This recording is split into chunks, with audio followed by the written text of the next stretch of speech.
En Égypte, le 11 juillet 2025, le ministre de l'Aviation civile, Sameh El Efni, et Alhaji Fandaye Touraye, ministre des Transports et de l'Aviation de la République de la Sierra Leone, ont exploré à Sharm el-Cheikh de nouvelles pistes de coopération pour renforcer le lien dans le secteur aérien. L'objectif, développer les infrastructures aéroportuaires, améliorer la formation du personnel et envisager une liaison directe le Caire-Freetown. L'Égypte, à travers ses académies spécialisées, s'est dite prête à partager son expertise pour soutenir la montée en puissance du secteur en Sierra Leone. Cette collaboration s'inscrit dans une vision plus large d'intégration régionale et de développement durable du continent.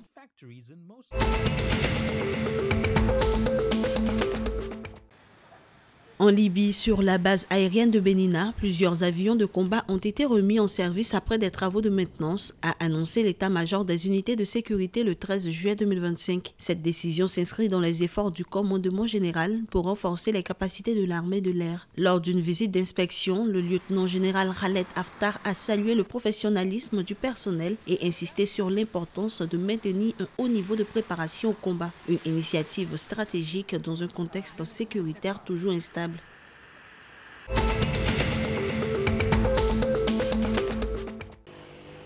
En Algérie, face à une surproduction estimée à 10 milliards d'œufs en 2025 pour une consommation nationale d'environ 6 milliards, le gouvernement a autorisé le 12 juillet l'exportation des œufs de consommation. Une réponse aux doléances des aviculteurs fortement impactés par la chute des prix sur le marché local. La Fédération nationale des aviculteurs salue une décision rendue possible grâce à la coordination entre plusieurs ministères et acteurs agricoles, ouvrant la voie à de nouveaux débouchés à l'international.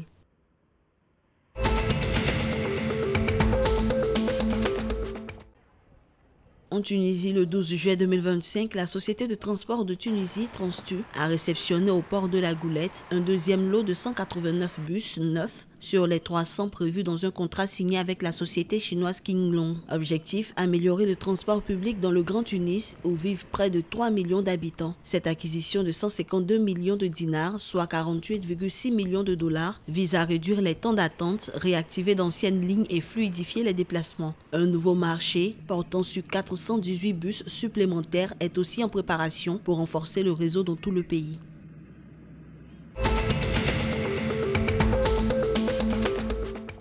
Au Maroc, la Lyon de l'Atlas se qualifie pour les quarts de finale de la CAN féminine 2025 après leur victoire 1-0 face au Sénégal le 12 juillet à Rabat. Le pénalty transformé par Yasmine Mouhamed dans le temps additionnel de la première mi-temps a suffi pour sceller le sort du match. Dominateur dans le jeu, le Maroc prend la tête du groupe A avec 7 points et confirme ses ambitions dans cette édition qui a été la